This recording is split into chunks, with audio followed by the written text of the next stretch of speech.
Assalamu alaikum wa rahmatullahi ta'ala wa barakatuh. Bienvenue dans cette nouvelle lecture audio en direct, toujours avec l'ouvrage de Charles Wright Mills, intitulé L'imagination sociologique, chapitre 5, l'éthos bureaucratique. Depuis 25 ans, les mises à contribution administrative et les significations politiques de la sociologie ont changé du tout au tout. L'ancienne empiricité libérale des problèmes sociaux a encore cours, mais elle a été éclipsée par une exploitation néo-conservatrice qui est inspirée par le patronat et qui relève de la manipulation. Cette nouvelle empiricité illibérale revêt toutes sortes de formes, mais c'est un courant général qui affecte l'ensemble des disciplines humaines. J'introduirai l'étude de cet ethos en citant sa rationalisation la plus haute, ajoutant un mot d'avertissement à l'adresse de qui se destine à la sociologie. Écrit Paul Lazarsfeld. Sans doute nourrit-il des inquiétudes au sujet des affaires de ce monde. La menace de guerre, le conflit des systèmes sociaux, la rapidité des transformations sociales qu'il a observées dans son pays, tout lui donne le sentiment que les études sociologiques sont une urgente nécessité et risque de croire qu'il suffira de quelques années de pratique sociologique pour résoudre tous les problèmes pendants. Il se trompe, malheureusement. Il gagnera à ses études de mieux comprendre ce qui se passe autour de lui. D'aventure, il pourra trouver quelques voies d'accès vers une action sociale fructueuse. Mais la sociologie n'en est pas encore au point d'offrir un fondement solide à la socionomie, social engineering, et les sciences de la nature durent attendre 250 ans entre Galilée et le début de la révolution industrielle avant d'exercer une influence appréciable sur l'histoire du monde. La recherche sociologique empirique n'a que 30 ou 40 ans d'âge.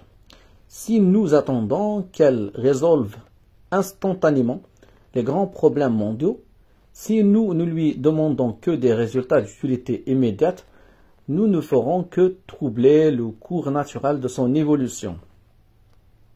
Ce qu'on a appelé,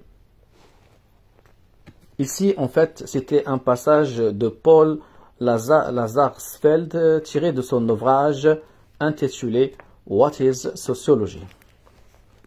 Ce qu'on a appelé ces dernières années la nouvelle science sociale ne désigne pas seulement l'empirisme abstrait, mais aussi l'empiricité illibérale. L'expression qualifie leur méthode et leur exploitation, et fort proprement, car la technique de l'empirisme abstrait et sa mise à contribution bureaucratique vont maintenant de pair. Or, je veux montrer que, ainsi associée, elle donne naissance à une science sociale bureaucratique. Dans les moindres aspects de son existence et de son influence, l'empirisme abstrait, tel qu'on le pratique, représente une activité bureaucratique. Premièrement, à s'efforcer de normaliser et de rationaliser toutes les phases de l'enquête. Le processus intellectuel de cet empirisme se bureaucratise. 2. Ces processus sont destinés à donner aux études sur l'homme un caractère foncièrement collectif et systématique. Dans des instituts de recherche, les agences et les bureaux qui sont les fiefs de l'empirisme abstrait, par souci d'efficacité, on met sur pied des routines aussi rationalisées que celles des comptabilités d'entreprise. 3. Ces deux tendances, à leur tour, influent profondément sur le choix du personnel de l'école et sur la formation d'esprit. Au point de vue intellectuel, comme au point de vue politique. 4. Dans les affaires, principalement dans les services auxiliaires de la publicité, dans les affaires dans l'armée et de plus en plus dans les universités, la nouvelle science sociale sert à présent toutes les fins que sa clientèle bureaucratique peut être amenée à se proposer. Ceux qui favorisent et qui pratiquent ce style de recherche entrent promptement dans les vues de leurs clients et maîtres. Entrer dans leurs vues, c'est souvent finir par les accepter. 5. Dans la mesure où ces tentatives aboutissent aux fins qu'elles se proposent ouvertement, elles ont pour effet d'accroître l'efficacité et la réputation, c'est-à-dire la prépondérance des formes de domination bureaucratique. Dans les sociétés modernes, mais qu'elles réussissent ou qu'elles échouent dans le domaine des fins explicites, la preuve n'est pas faite. Il reste que, de toute manière, elles répondent. Il reste que, de toute manière, elles répondant l'éthos de la bureaucratie dans d'autres domaines de la vie culturelle, intellectuelle et morale. Par une curieuse ironie, les gens les plus ardents à mettre au point des méthodes moralement antiseptiques sont précisément parmi ceux qui prennent la part la plus active à la science sociale appliquée et à l'ergonomie. Étant donné que le travail de l'empirisme abstrait est dispendieux, seules de grandes institutions peuvent le pratiquer, entreprises, armées, États et leurs auxiliaires, notamment la publicité, les instituts de lancement et de relations publiques.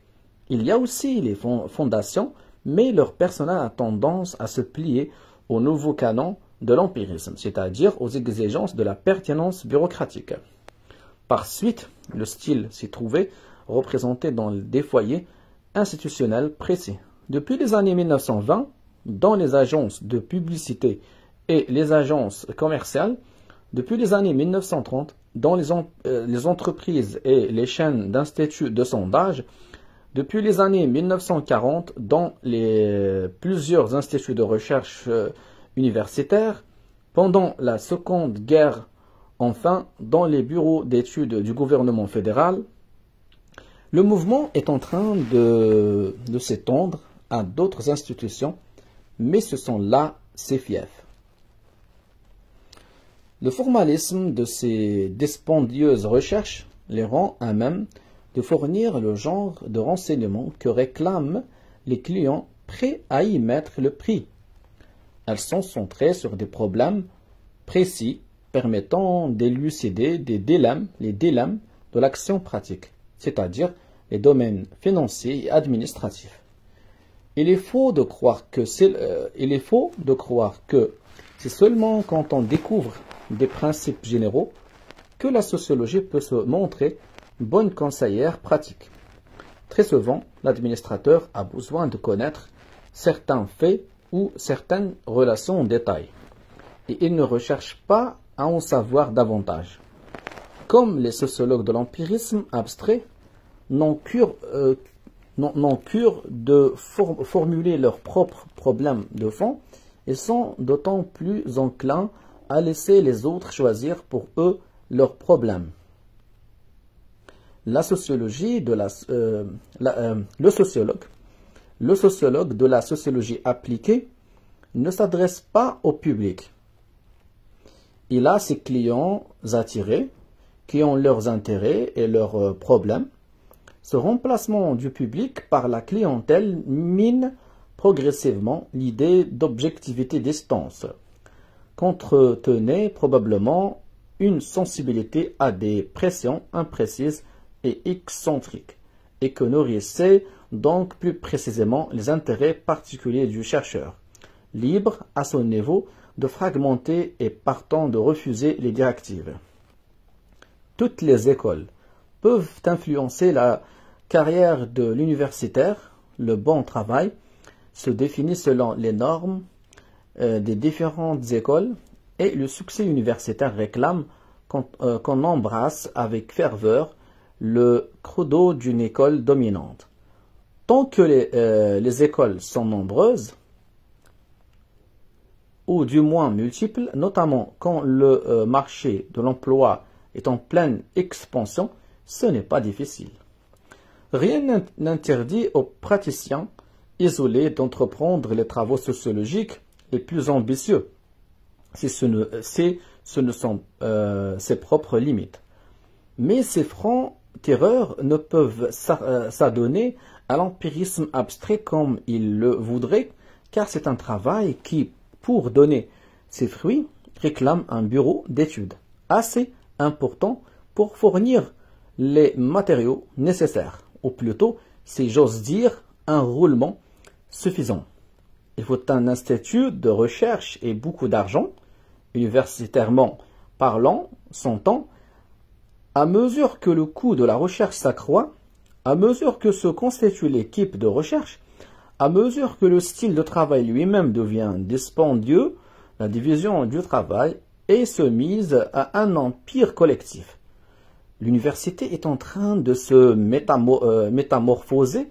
Ce n'est plus une pairie où chacun a ses apprentis et un métier à soi. C'est une batterie de bureaucratie de recherche qui se répartissent leur travail et du même coup les techniciens intellectuels. Ne serait-ce que pour utiliser ces techniques avec profit, il faut codifier davantage les procédures pour les enseigner rapidement. L'Institut de recherche est aussi un centre de formation. Comme les autres instituts, il sélectionne certaines catégories d'esprit et par le jeu des primes, il favorise l'épanouissement de certaines qualités. De nouveaux venus sur la scène universitaire sont les créatures.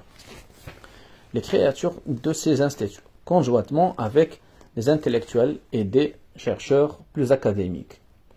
Il y a d'abord des intellectuels administrateurs et les directeurs d'études que tous les milieux universitaires connaissent bien. Leur réputation universitaire repose sur leur pouvoir. Ils sont membres du bureau et du conseil d'administration. Ce sont eux qui vous obtiennent une place, un voyage, une bourse d'études. C'est une nouvelle espèce de bureaucratie des cadres supérieurs de l'intellect, des relations publiques, spécialistes des fondations.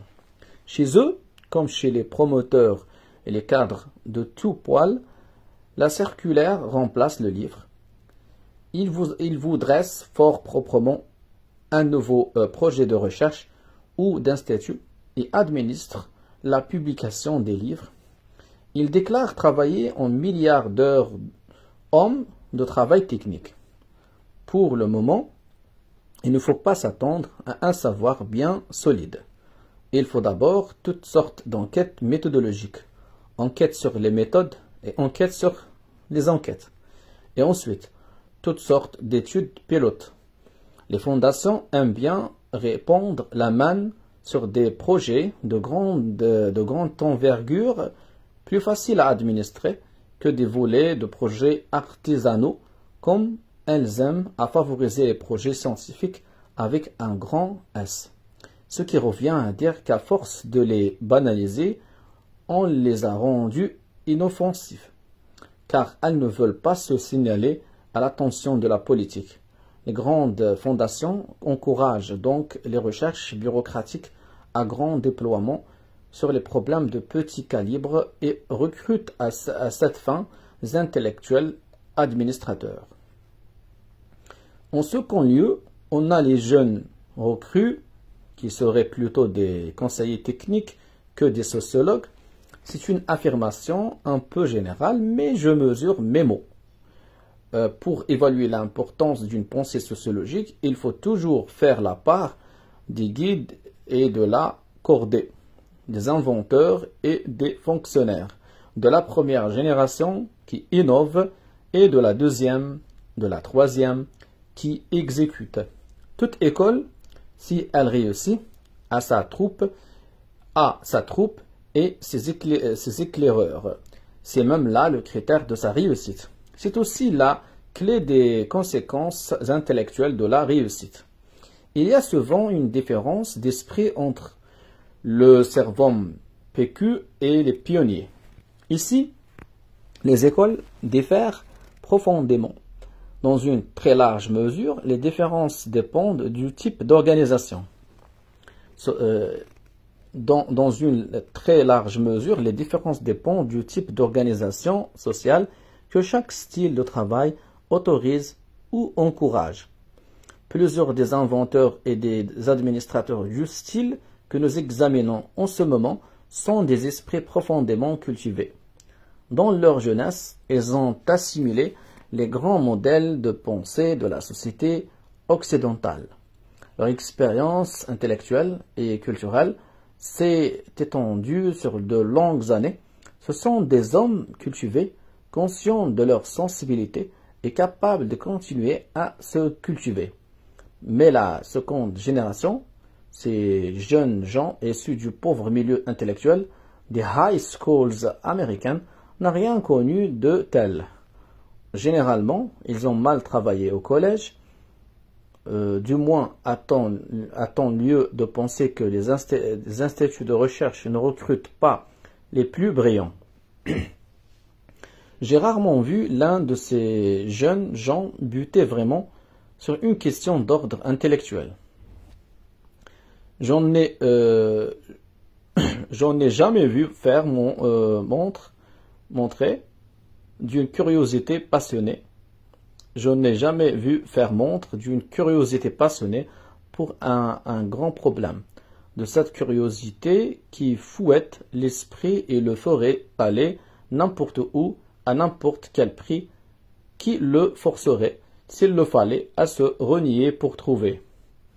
Ces jeunes gens sont moins insatisfaits que méthodiques. Ils ont moins d'imagination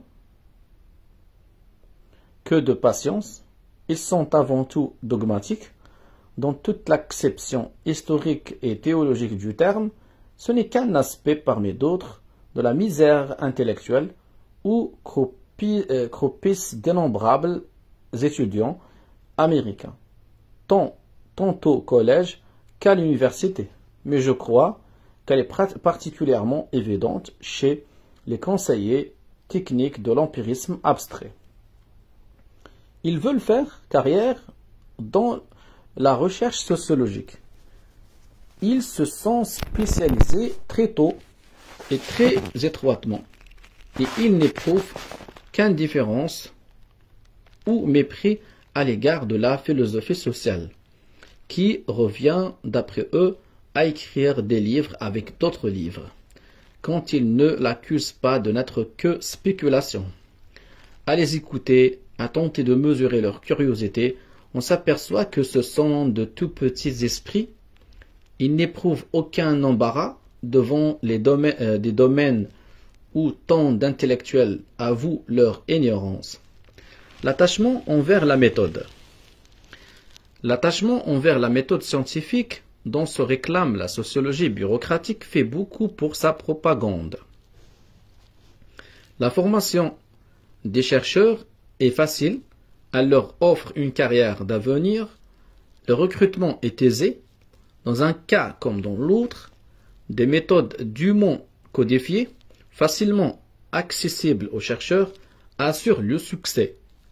Chez certains pionniers, les techniques de l'empirisme favorisent une imagination qui, si elle est souvent enveilleuse, existe, pourtant, on le sent bien.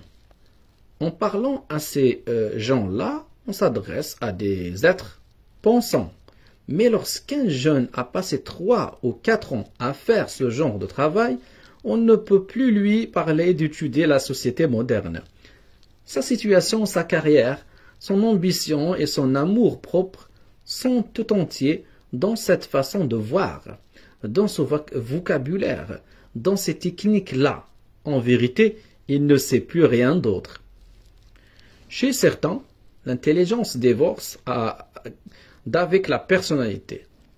Ce n'est plus pour eux qu'une sorte de truc pratique qu'ils comptent monnayer un bon prix. Ils ont perdu le sens de l'humanisme et vivent pour des valeurs que n'inspire plus jamais le respect de la raison humaine. Voilà des techniciens ambitieux et énergiques qu'une demande avilissante et une routine pédagogique défectueuse ont rendu incapables d'acquérir l'imagination sociologique. Espérons qu'une fois un grand nombre d'entre eux parvenus au niveau correspondant à celui des professeurs adjoints, ils seront touchés par une sorte de grâce intellectuelle et ne se sentiront plus les vassaux d'empereurs sans vêtements. Le style de l'empirisme abstrait, l'inhibition méthodologique qu'elle nourrit, le foyer de son empiricité, les qualités d'esprit que ces instituts choisissent et font fructifier, tout cela ne fait que rendre plus pressantes les questions que posent les tactiques sociales de la sociologie. Ce style bureaucratique, les institutions qu'il incarne, obéissent aux grandes tendances de la structure sociale d'aujourd'hui et au type de pensée qui la caractérise. Je ne pense pas qu'on puisse l'expliquer ou même la bien comprendre si l'on n'admet pas cette vérité. Ces mêmes courants sociaux n'affectent pas seulement les sciences sociales, mais toute la vie intellectuelle américaine, et jusqu'au rôle même que joue la raison dans les choses humaines de notre temps. L'enjeu est clair. Si la sociologie n'est pas autonome, elle ne saurait être une entreprise à responsabilité collective. À mesure que les moyens de recherche s'accroissent et demandent davantage de crédit, ils sont peu à peu expropriés. Aussi cette sociologie ne peut-elle être vraiment autonome qu'à une seule condition, que les sociologues collectivement aillent la haute main sur les moyens de recherche. Dans la mesure où le sociologue isolé laisse des bureaucraties s'immiscer dans son travail, il perd son autonomie de chercheur. Dans la mesure où la sociologie s'identifie à un travail bureaucratique, elle perd son autonomie sociale et politique.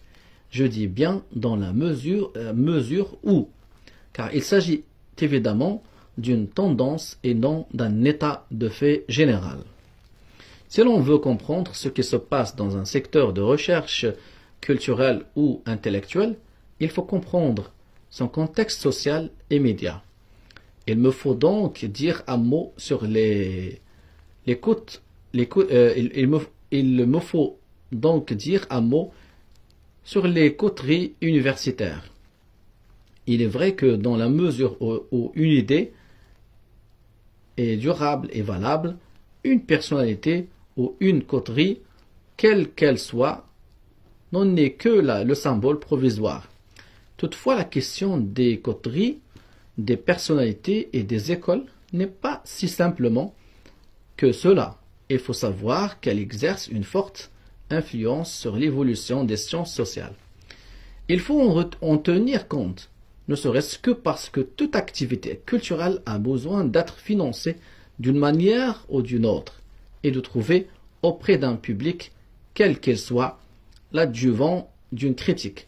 Ce ne sont pas seulement des jugements objectifs sur la valeur de l'activité qui appellent les crédits ou la critique, et d'ailleurs l'objectivité des jugements, comme la valeur prête à discussion.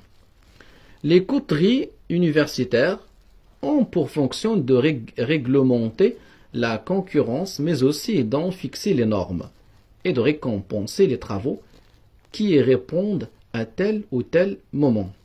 Ce qui fait la coterie, ce sont les critères d'après lesquels on juge les hommes et on critique les œuvres. J'ai déjà montré ce qu'étaient l'éthos des techniciens de la sociologie bureaucratique, quel était leur esprit, comment ils faisaient la réputation, lançaient les modes sociologiques et fabriquaient les critères du jugement, Je citerai simplement les moyens qu'utilise la coterie pour mener à bien ses tâches internes. Conseils d'amis aux jeunes, offres de situation et notes favorisant l'avancement, envoi de livres à des critiques favorables, facilité de publication, allocation de recherche, recommandations ou intrigues destinées à assurer des situations honorifiques au sein des associations professionnelles et des comités de lecture des revues spécialisées. Dans la mesure où ces moyens sont des attributions de prestige décisives pour une carrière universitaire, elles intéressent les espoirs économiques de l'intellectuel isolé ainsi que sa réputation professionnelle. Il y avait un temps où la réputation universitaire était bâtie sur la publication d'ouvrages, d'études, de monographies, en somme, sur la production d'idées et de travaux savants, et sur l'opinion que s'en faisaient collègues et amateurs éclairés. Si l'on a été ainsi en sociologie et dans les humanités, c'est que la compétence et l'incompétence pouvaient se contrôler, puisque dans l'université, ancienne formule, il n'y avait pas de privilège de compétence. On ne sait jamais très bien si la compétence qu'on prête au président-directeur général d'une entreprise est due à ses talents personnels, ou bien au pouvoir et aux facilités qu'il tire de sa situation. Mais la question ne se posait pas lorsque les intellectuels, comme les professeurs de la vieille école, étaient vraiment des artisans. Quoi qu'il en soit, le nouveau politique de l'enseignement supérieur, comme le cadre supérieur et le responsable militaire, a acquis des instruments de compétence qu'il faut soigneusement distinguer de sa vraie compétence personnelle, mais que sa réputation ne distingue nullement. Une secrétaire diplômée à plein temps, un garçon de bibliothèque, une machine à écrire électrique, un dictaphone, une Ronéo, éventuellement un modeste budget de 3 ou 4 000 $ par an pour acheter des livres et des revues, voilà un petit équipement et un petit personnel qui donne un bel air de compétence au premier intellectuel venu. Le cadre supérieur peut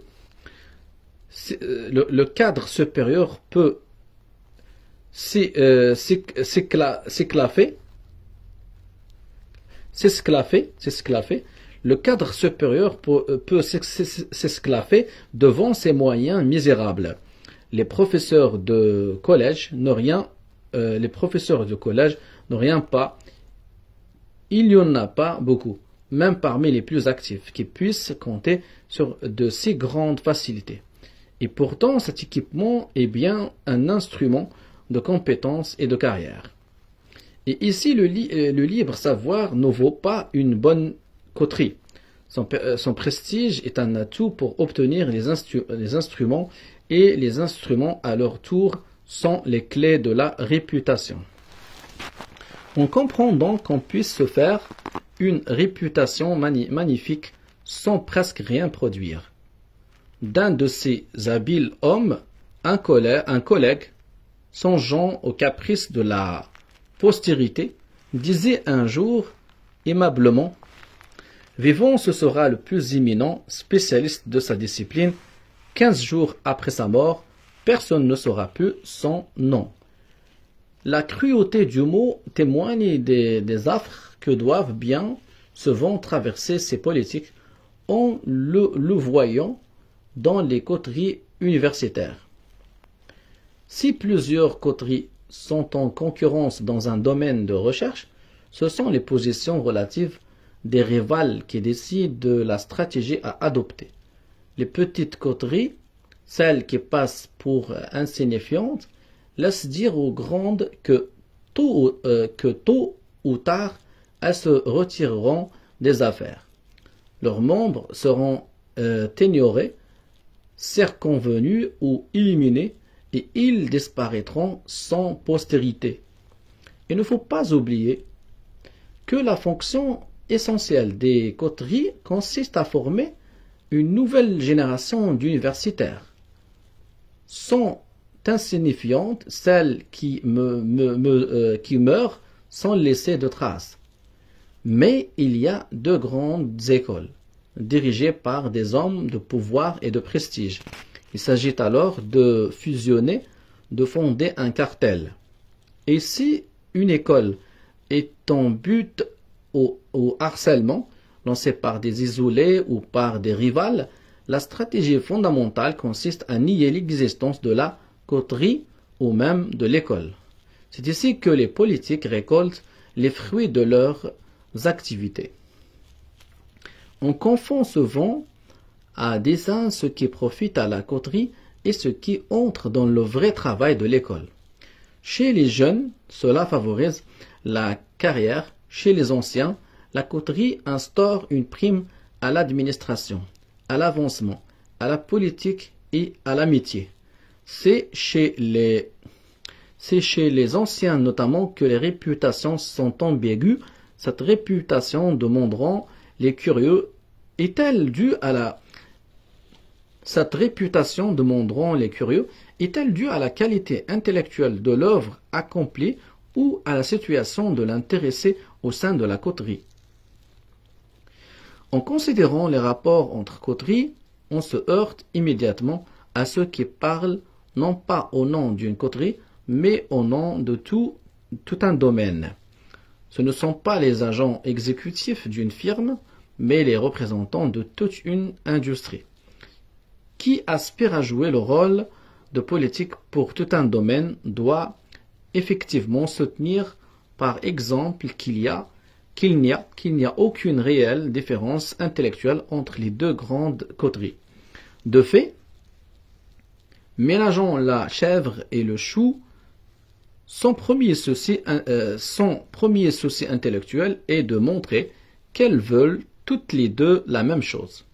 Il se fait le symbole de prestige de ce que l'une et l'autre se donnent pour spécialité, dans le temps même où il se fait le symbole de leur unité réelle ou virtuelle.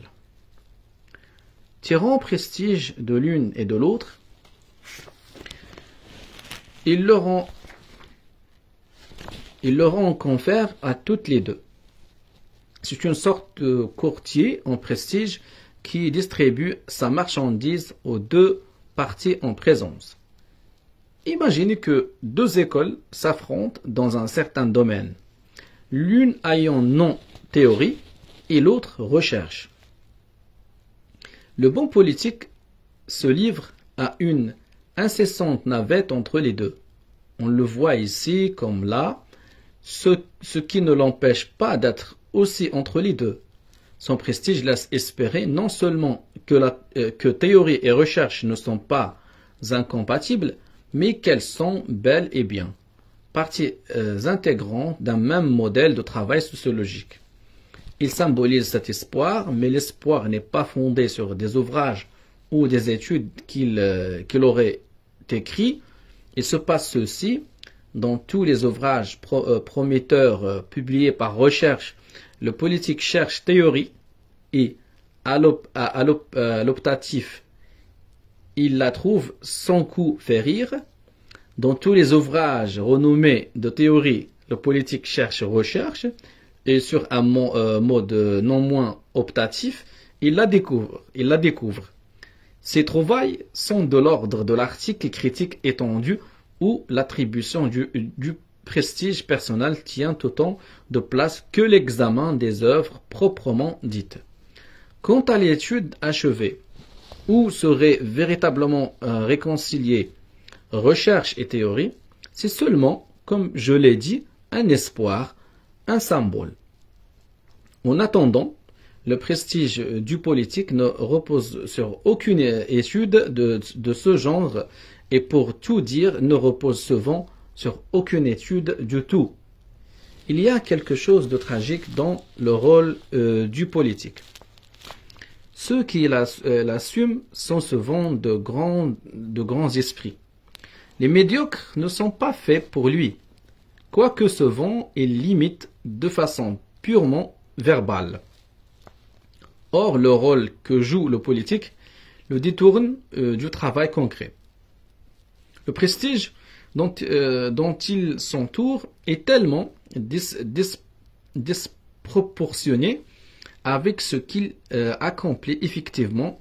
L'espoir qu'il fait miroiter est si magnifique que le chemin de l'étude lui est interdit, et lorsqu'il a contribué activement à la rédaction d'une étude ou d'un livre, il n'est jamais pressé de les terminer ou de les publier, même quand les autres croient qu'il a fini.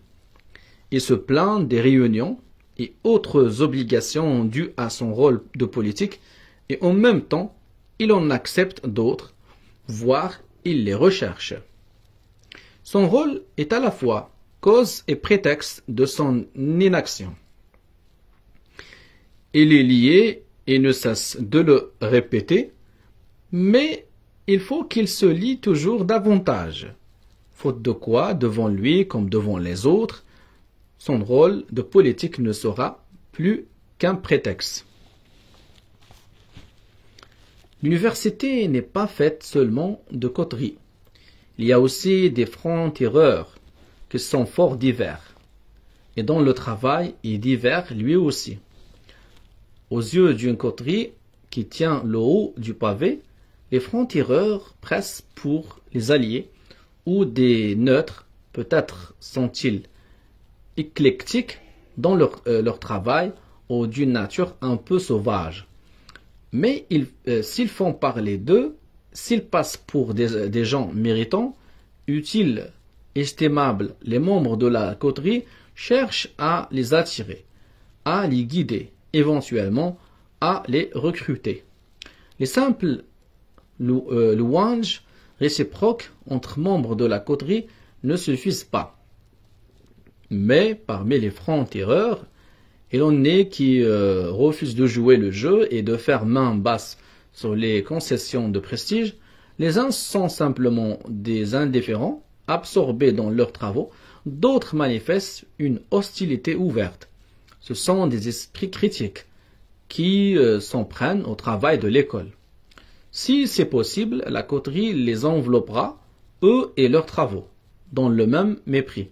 Mais ce n'est une stratégie sûre et efficace que si la coterie tient vraiment le haut du pavé. En outre, pour que le geste ait grande allure, il faut que la coterie coïncide intégralement avec le champ d'études et exerce sur lui un empire sans partage. C'est rarement le cas.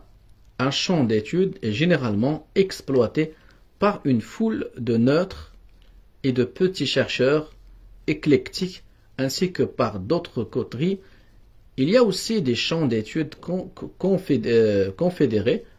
Au-delà de tout cela, il existe enfin des quantités de publics et de collectivités extra-universitaires dont la curiosité ou les applaudissements disputent aux coteries la souveraineté exclusive sur le prestige, les carrières et les réputations.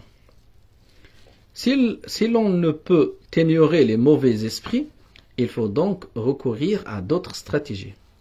Tous les moyens de pression utilisés au sein de l'école sont propres à rembarrer les ennemis extérieurs. Je n'en citerai qu'un. Le compte-rendu critique, instrument par excellence de l'attribution de prestige. Imaginons qu'un franc-tireur publie un livre qui fait trop de bruit, qu'on puisse se permettre de le traiter par prétérition. Le sale coup à faire, c'est de confier le compte-rendu à un membre imminent de la coterie, notamment à un rival intellectuel, voire à un ennemi déclaré des idées du savant, ou du moins à quelqu'un ayant partie liée avec les thèses contraires. La machination, peut-être plus subtile, en confiera le compte-rendu à un jeune espoir de la coterie, personnage mineur qui n'a guère publié et dont les idées sont encore peu connues Le procédé offre de nombreux avantages. Le jeune espoir donne ainsi un gage de loyauté et c'est l'occasion, grâce à sa critique, de se gagner la considération d'un aîné dont l'audience est plus grande. Implicitement, on déprécie l'ouvrage en ne le confiant pas à une célébrité. Le critique, de son côté, joue sur les velours l'aîné par une sorte de snobisme, ne voudra pas user du droit de réponse. L'auteur d'un ouvrage ne répond pas aux critiques spécialisées. Cela ne se fait pas. Certaines revues savantes dissuadent systématiquement de le faire et parfois l'interdisent. Mais même si l'auteur répond, cela ne tire pas à sa conséquence. Pour peu qu'on ait fait non seulement de la critique, mais des livres, on sait bien que la plus facile de toutes les activités intellectuelles est l'éreintement sur 3 colonnes, quel que soit le livre. Il est virtuellement impossible d'y répondre dans les mêmes limites. Ce ne serait pas le cas si tous ceux qui suivent la controverse lisaient l'ouvrage soigneusement. Comme il n'en est rien, le critique peut en prendre à son aise. Si toutefois le livre en question fait couler beaucoup d'encre, tant à l'intérieur du champ d'étude qu'à l'extérieur, alors il n'y a plus qu'une chose à faire, le confier à un ponte de la coterie, de préférence à un politique qui répondra les louanges sans s'occuper de la teneur de l'ouvrage et montrera qu'il va dans le sens des grandes lignes d'avenir que le champ d'étude dans son ensemble laisse apparaître. La seule chose à éviter à tout prix, c'est de confier le compte-rendu à un autre franc-tireur qui se mêlerait prémo de dire hautement et intelligiblement ce qu'il y a dans le livre et secondo de faire sa critique sans le moindre égard pour les écoles, les modes et les coteries. Parmi les slogans des écoles sociologiques, il en est un qui revient sans cesse. Le but de la sociologie consiste à prédire et à régler la conduite humaine. On entend beaucoup parler aussi d'ergonomie, expression indéterminée qui tient lieu d'objectifs clairs et bien définis. Sa clarté illusoire repose sur une analogie indiscutée entre la domestication de la nature et la domestication de la société. Ceux qui ont ces expressions à la bouche ont généralement pour ambition de transformer les études sociales en vraies sciences. Ils veulent faire un travail qui tourne le dos à la morale et qui soit résolument apolitique. En règle générale, le principe de base postule le retard de la sociologie sur la physique et la nécessité de le combler. Ces slogans de technocrates tiennent lieu de philosophie politique parmi les hommes de science dont je parlais il y a un instant. Ils s'apprêtent à faire subir à la société, j'imagine, ce que les physiciens ont fait subir à la nature. Leur philosophie politique se résume à penser que pour peu qu'on utilise pour régler la conduite sociale, les méthodes de la science qui permettent à l'homme de domestiquer l'atome, les problèmes de l'humanité seraient bientôt résolus et tout le monde connaîtrait la paix et l'abondance. Derrière ces formules se cachent de curieuses notions sur le pouvoir, la raison et l'histoire, toutes fort obscures et horriblement confuses. Ces formules présupposent un optimisme nationaliste et creux qui ignore résolument les rôles que peut jouer la raison dans les affaires humaines, la nature du pouvoir et ses rapports avec le savoir, le sens de l'action morale et la place qui tient le savoir. La nature de l'histoire et le simple fait que les hommes ne sont pas seulement ces créatures, mais éventuellement des créatures et parfois même les créateurs de l'histoire. Avant de m'attaquer à ces problèmes et de voir comment ils retentissent sur les significations politiques des sciences sociales, je vais examiner la pierre angulaire de la philosophie des technocrates, le slogan sur la prédiction et la régulation des conduites humaines. Parler si légèrement de prédiction et de régulation, c'est adopter le point de vue du bureaucratie, aux yeux de qui, selon l'observation de Marx, le monde est un objet de manipulation. Prenons un exemple extrême pour illustrer la chose. Si un individu a entre les mains un appareil de commande aussi puissant qu'ingénieux sur une division armée stationnée dans une île perdue que nul ennemi ne menace, vous conviendrez qu'il occupe bien un poste de domination. S'il utilise pleinement ses pouvoirs et s'il a tiré des plans précis, il peut prédire à très peu de choses près ce que chacun de ces hommes fera à telle heure, tel jour, en telle année, et connaît parfaitement tous les sentiments qu'ils éprouveront car il les manipule comme des objets inertes. Il a le pouvoir de contrecarrer leurs projets, et il y a des moments où il peut se prendre pour un despote tout-puissant. S'il peut régler, il peut prédire, il exerce son commandement sur des régularités. Mais nous autres sociologues, nous n'avons pas affaire à des objets aisément manipulables, et nous ne sommes pas davantage des despotes éclairés. En tout cas, si nous formulions l'une de ces deux hypothèses, nous adapterions une position politique qui, chez des professeurs, serait pour le moins curieuse. Aucune société n'a jamais été enfermée dans les cadres rigides que je prête à ma division armée. Quant aux sociologues, Dieu merci, ce ne sont pas des généraux. Toutefois, parler tout d'un trait de prédiction et de régulation, comme il est fréquent, c'est sous-entendre une contrainte unilatérale dans le genre de celle qui exerce mon général imaginaire, dont j'ai légèrement exagéré les pouvoirs par souci de clarté. Or, je veux que ce soit bien clair.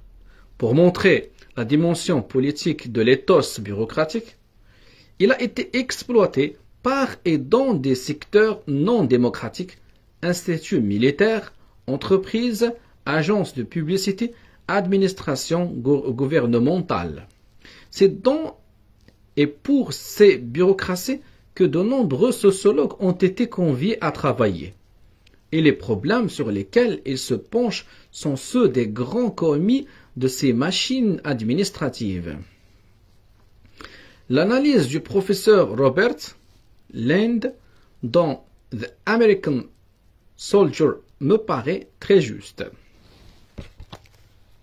Là, il y a un passage tiré de l'ouvrage The Science of Inhuman Relations.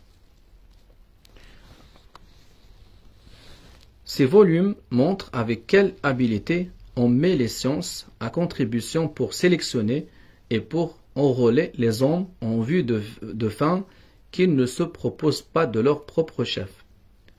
On mesure clairement l'impuissance de la démocratie libérale au fait qu'elle n'emploie plus ses sciences sociales à résoudre directement ces problèmes, mais les exploite de plus en plus de manière indirecte et tangente. Elle ramasse les miettes des entreprises privées qui cherchent à mesurer les réactions du public en vue de faire coïncider les programmes de radio et les programmes de cinéma. Ou encore, comme ici, elle est à la remorque des militaires qui cherchent le moyen de transformer un contingent terrorisé en soldats d'élite, prêts à livrer une guerre dont ils ne comprennent pas les raisons. Lorsque des fins aussi étrangères à sa nature régissent l'utilisation de la sociologie, chaque fois qu'on l'utilise, on tend à en faire l'instrument de l'asservissement des masses et par conséquent on fait peser une menace supplémentaire sur la démocratie. Fin de passage. Les slogans des ergonomistes ont pour effet d'étendre l'utilisation de cette pensée et de ces méthodes au-delà de leur champ véritable. Quand on utilise les slogans comme expression de ce qu'on fait, on accepte un rôle bureaucratique, lors même qu'on ne le remplit pas effectivement. Ce rôle, en somme, est très souvent vécu sur le mode du comme si. Adopter le point de vue technocratique et, en tant que sociologue, s'en inspirer, c'est agir comme si. Comme si l'on était effectivement un ergonomiste. C'est dans cette optique bureaucratique que le rôle public du sociologue est aujourd'hui fréquemment conçu. Agir sur le mode du « je serai ergonomiste » pourrait être amusant dans une société où l'humaine raison aurait partout acquis un droit de cité démocratique. Mais ce n'est pas le cas aux États-Unis. La société américaine est peut-être beaucoup de choses, mais on peut dire à coup sûr que c'est une société où de plus en plus souvent des bureaucraties fonctionnelles et rationnelles s'immiscent dans les affaires humaines et les grandes décisions historiques. Il ne faut pas croire qu'à toutes les périodes de l'histoire, les transformations historiques échappent également à l'empire de la volonté et s'accomplissent derrière notre dos. En tout cas, nous sommes à une époque où, de plus en plus, les transformations historiques sont à la merci des grandes décisions que prennent ou que ne prennent pas les élites mises en place par les bureaucraties. De surcroît, voilà une période et une société où étendus et centralisés, les instruments de domination et les instruments de pouvoir s'adjoignent la complicité de la sociologie en vue de parvenir à toute fin qu'il plaît aux détenteurs de ces moyens de lui assigner. Parler de prédiction et de régulation au mépris des questions qu'elles soulèvent, c'est faire abandon du peu d'autonomie politique et morale dont on puisse encore se prévaloir. Peut-on parler de régulation dans une optique qui ne soit pas bureaucratique? Certes, oui.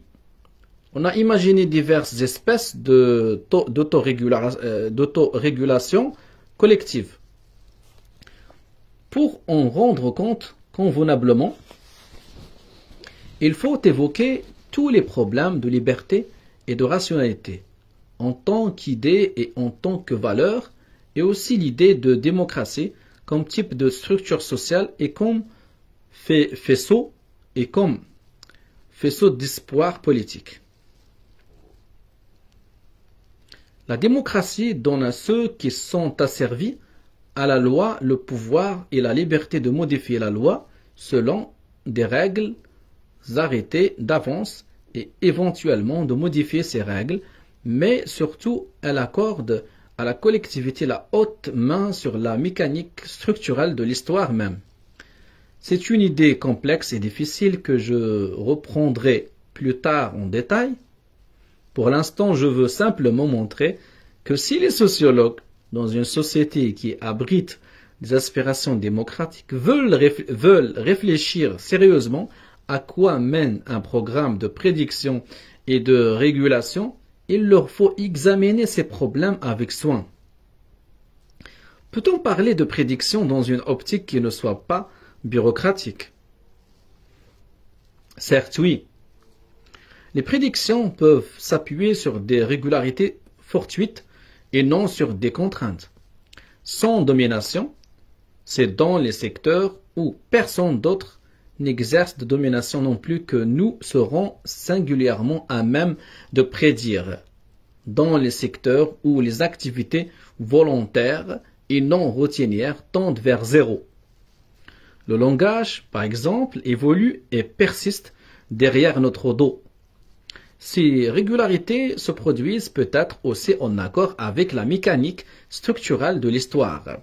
Si nous pouvons saisir ce que John Stuart Mill appelait les principia media d'une société, si nous pouvons saisir ces grandes lignes, en somme, si nous pouvons comprendre la transformation structurelle de notre époque, nous aurons peut-être une assiette de prédiction. Toutefois, il ne faut pas oublier que dans leur milieu particulier, les hommes sont souvent maîtres de leurs actes. Notre étude consiste en partie de déterminer dans quelle mesure ils le sont effectivement, sachant qu'il n'y a pas seulement des généraux imaginaires, mais aussi des vrais, qu'il existe des cadres d'entreprise et des chefs d'État. En neutre, et on l'a souvent dit, les hommes n'étant pas des objets inertes. Ils peuvent venir à connaître les prédictions dont ils sont l'objet et tourner bride, ce qu'ils ne manquent pas de faire effectivement. Ils sont libres d'accomplir les prédictions ou de les faire mentir. On ne peut donc pour l'instant prédire exactement leurs actions. Dans la mesure où les hommes jouissent de quelque liberté, ce qu'ils feront n'est pas matière à prédiction. Mais le problème est ici prétendre que le véritable objectif final de l'ergonomie ou de la sociologie est de prédire, c'est substituer un slogan de technocrate à ce qui devrait être une option morale dûment réfléchie. Voilà qu'apparaît encore le point de vue bureaucratique, au sein duquel, pour peu qu'on l'adopte jusqu'au bout, le choix moral est encore plus limité. La bureaucratisation de la sociologie est un phénomène général. Elle finira peut-être par envahir toutes les sociétés livrées aux routines bureaucratiques. Elle va naturellement de pair avec une théorie ronflante et jésuitique, qui n'interfère pas avec la recherche administrative. Les recherches particulières, généralement statistiques, livrées sans espoir aux exploitations administratives, n'affectent en rien l'élaboration des concepts. Celle-ci, à son tour, n'est pour rien dans les résultats des recherches particulières, mais elle est pour beaucoup dans la légitimation du régime et celle de ses caprices. Pour le bureaucrate, le monde est un monde de faits avec qui il faut en user en s'appuyant sur des règles strictes. Pour le théoricien, le monde est un monde de concepts qu'il convient de manipuler sans l'aide de règles bien précises et à l'occasion sans règles du tout. La théorie, à bien des égards, contribue à la justification idéologique de l'autorité. La recherche à fin bureaucratique contribue à donner de la présence et de l'efficacité à l'autorité en livrant des renseignements qui intéressent de près les projets de l'autorité. L'empirisme abstrait est exploité par la bureaucratie tout en ayant d'évidentes portées idéologiques, utilisées parfois sans détour. La suprême théorie, comme je l'ai dit, n'est d'aucune utilité bureaucratique directe. Sa portée politique est idéologique et elle n'en a pas d'autre. Si ces deux styles de travaux, l'empirisme abstrait et la suprême théorie, devaient former un tandem intellectuel ou même se hisser à la première place, il menacerait singulièrement les espoirs intellectuels de la sociologie et l'espoir politique qu'on peut mettre dans le rôle de la raison auprès des affaires humaines le rôle que lui prête traditionnellement la civilisation des sociétés occidentales. Voilà, j'arrive à la fin de ce chapitre 5. La prochaine séance, je vais lire le chapitre 6, philosophie des sciences. إذن سوف أقدم ملخص سريع لما جاء في هذا الفصل الخامس، وهو أن شارل رايت ميلز ينتقد نوع من السوسيولوجيا وهو ما يسمى بالسوسيولوجيا البيروقراطية، أي تلك السوسيولوجيا التي تعمل في إطار مكاتب دراسات وتكون في خدمة السلطة، يعني مجرد سوسيولوجيا في خدمة السلطة، وبالتالي فهي ليست سوسيولوجيا حقيقية، فهو ينتقدها مجرد سوسيولوجيا تطبيقية تعمل في إطار يعني تقديم معلومات للسلطة، ولذلك هو سماها سوسيولوجيا البيروقراطية، والتي ليست يعني لا تشتغل على قضايا بحثية حقيقية، وإنما تكون في خدمة يعني من يقدم أكثر، فهي تكون في خدمة زبائن يقدمون مشاريع وتشتغل من أجل تلبية حاجة هؤلاء الزبائن من مثلا يعني رؤساء شركات أو لا مثلا سلطة أو لا إلى آخره أو إدارة معينة. فهو ينتقد مثل هذا النوع من السوسيولوجيا. والسلام عليكم ورحمة الله تعالى وبركاته.